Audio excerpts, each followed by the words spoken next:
वाटू नये, काल जे सांगितलं तेच आज पुन्हा निळवंडीत सांगितलं. याकरता मी एक नवीन विषय आज निवडलेला आहे. पंगत भोजन करता करता वरदराजच्या हातातनं मी निवृत्तीनाथदादांचा गाथा घेतला.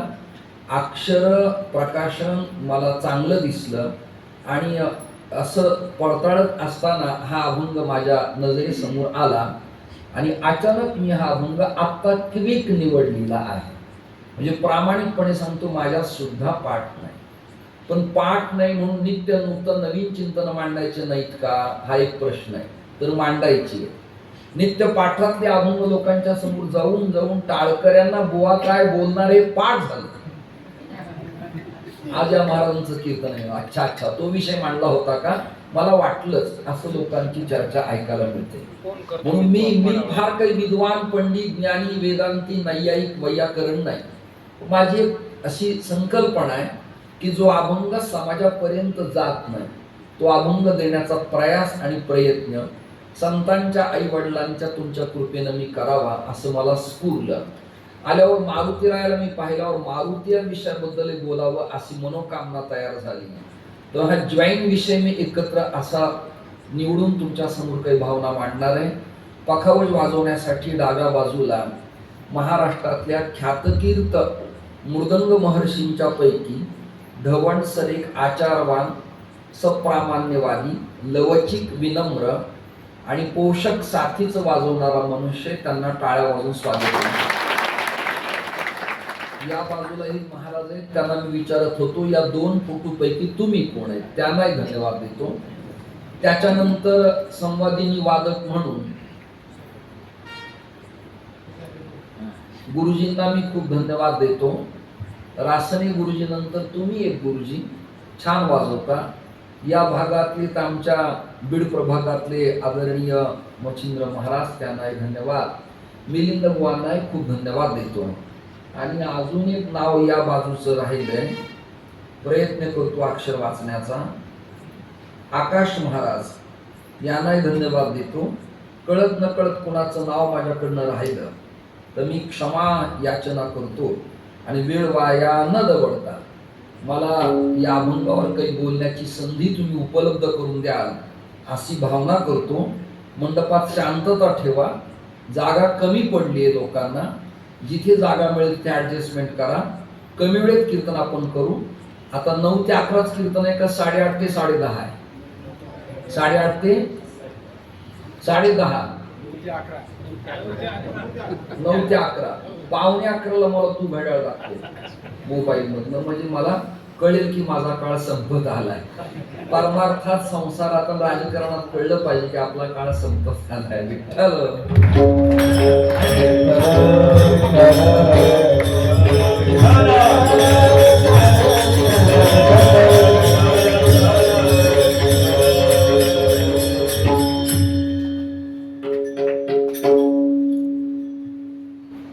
भगवान शंकराचे काही ठराविक अवतार आहेत. त्यात काही सगळी यादी सांगत नाही मच्छिंद्र भाऊ, परंतु आदिनाथापासून उमानाथ, ऊन पासून पर्यंत पुढे विस्तार झाला. ज्योतिबा हा भगवान शंकराचाच अवतार, वीरभद्र हा भगवान शंकराचाच अवतार. त्याचबरोबर अंजनी सुत पवन सुत नामा केशरी नंदन कपिकुळ मंडन मारुतीराय भगवान शंकराचाच अवतार.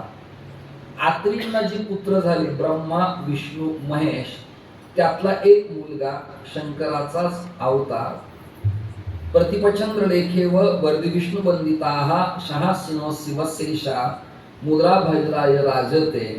स्वराज्य ज्यांनी स्थापन केलं आणि आटके पार भगवा फडकला ते छत्रपती शिवराय भगवान शंकराचाच अवतार. मल्हारी मार्तंड भैरव सोपगणी खंडेराया भगवान शंकराचाच अवतार. आणि सगळ्यांच्या जवळचं प्रमाण पाठात मिलिंद बुवा तुमच्या आहे. निवृत्तीनाथ दादा हा प्रत्यक्ष सदाशिवाचा अवतार स्वामी निवृत्तीनाथ, स्वामी निवृत्तीनाथ.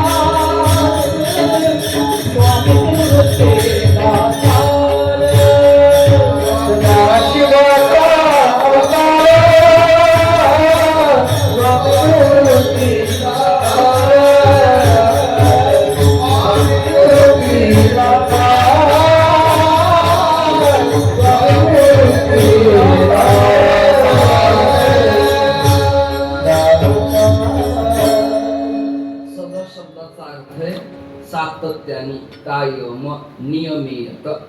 सदा शब्दाचा अर्थ आहे.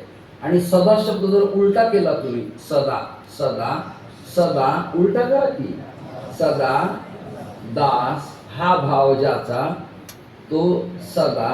आणि शिव शब्द आहे कल्याणवाचक, जगाचं कल्याण करणारा, सदा सर्वदा दास्यत्वाचा भाव असलेला शिव शब्दाचा अर्थ आहे सदा शिव. कळतंय ना तुम्हाला हे? आणि सदाशिवाचा अवतार आहे श्रीमन निवृत्तीनाथ दादा. आता एक मराठी फंकिका तुमच्या समोर मांडतो. कळली तर टाळ्या द्या, न कळली तर निवांत बसा, ऐका. निवृत्तीनं आवाज थोडा कमी करावं. निवृत्तीनं निवृत्तीचं निवृत्तीपर तत्वज्ञान. पुन्हा एकदा, निवृत्तीनं निवृत्तीचं निवृत्तीपर तत्वज्ञान जगताच्या निवृत्तीकरिता ज्ञानाच्या स्वाधीन केलं. पण ते निवृत्तीचं तत्वज्ञान या भारतात, विश्वात, ऑल वर्ल्ड मध्ये ज्ञानाविना इतरांना पचणं, पटणं, कळणं, आकळणं आणि टिपणं हा प्रकार एवढा सोपा न.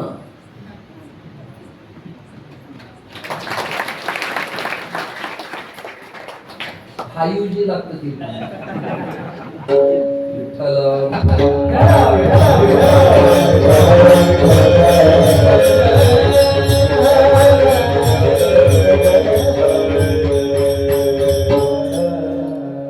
धर्मशास्त्रात दोन मार्ग आहेत धवळ सर. एक प्रवृत्ती मार्ग आहे आणि एक निवृत्ती मार्ग आहे. प्रवृत्तीवर चालणारा वर्ग आहे प्रापंचिकाचा, आणि निवृत्तीपर पथावर पाऊल टाकलेले जे लोक आहेत ते निष्काम कर्मयोगी आहेत.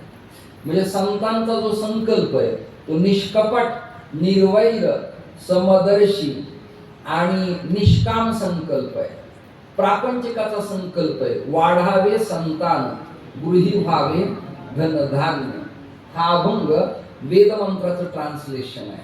पुरावा नंबर 1, धान्यम धनम पशुम बहुपुत्र लाभम शतसंवत्सरम दीर्घम आयुः.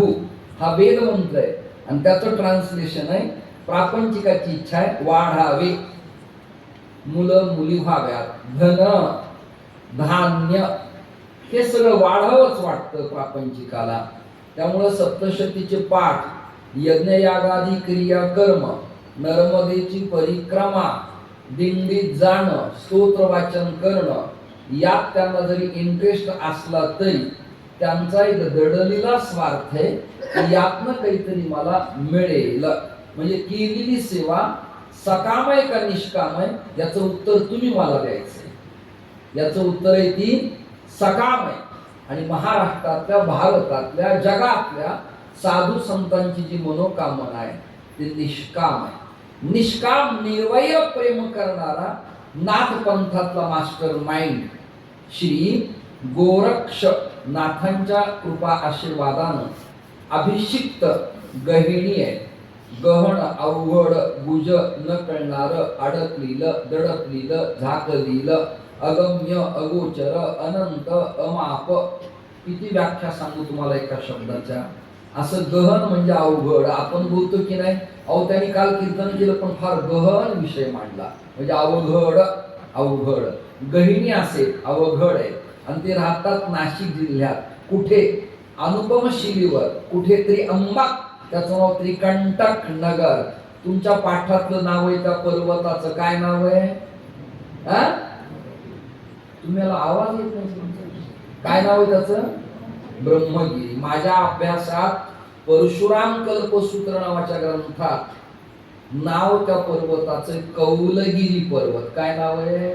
माझा अट्टहासच असा आहे की जे लोकांना ठाऊक नाही ते सांगायचा प्रयत्न करायचा.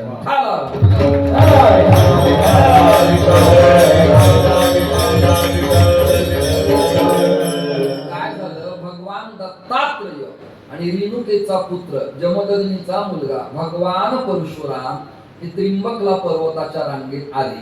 आणि श्री विद्या नावाची एक विद्या आहे, त्याला अद्वैत विद्या वा श्री विद्या म्हणतात. त्याच्यात मच्छिंद्र महाराज 3 टप्पे, हादी विद्या, साधी विद्या आणि कादी विद्या. क्षमा मागतो की बिचारे संसारी जीव आहेत, त्यांना हा विषय झेपवणारा कळणारा नाही. पण मी हे अवघड का सांगतो, इलेक्ट्रॉनिक मीडियाच्या माध्यमातून या क्लिपा एडिटिंग होऊन रसज्ञ अभ्यासकांना शोधायला मिळतात, त्यांचे मला काही निरोप फोन येतात. त्यामुळे मला तुम्हाला आवडेल तो सांगून विषय चालणार नाही. एक वाक्य बोलू का, तुम्हाला आवडेल असं कीर्तन करण्यापेक्षा देवाला आवडेल असं वक्तव्य अशी भूमिका मांडतो. तर त्या कौल पर्वतावरती देवानं कौल दिला, म्हणजे काय, मुलगा मुलीला लग्न करण्याकरता आई वडिलांनी यस म्हणणे, होय याला म्हणायचं कौल. देवाचं दर्शन घेताना देवाच्या गणपतीच्या डोक्यावरच्या दुर्वा, पिंडीवरचा बेल वा पांडुरंगाच्या डोक्यावरची तुलसी आपल्या हातात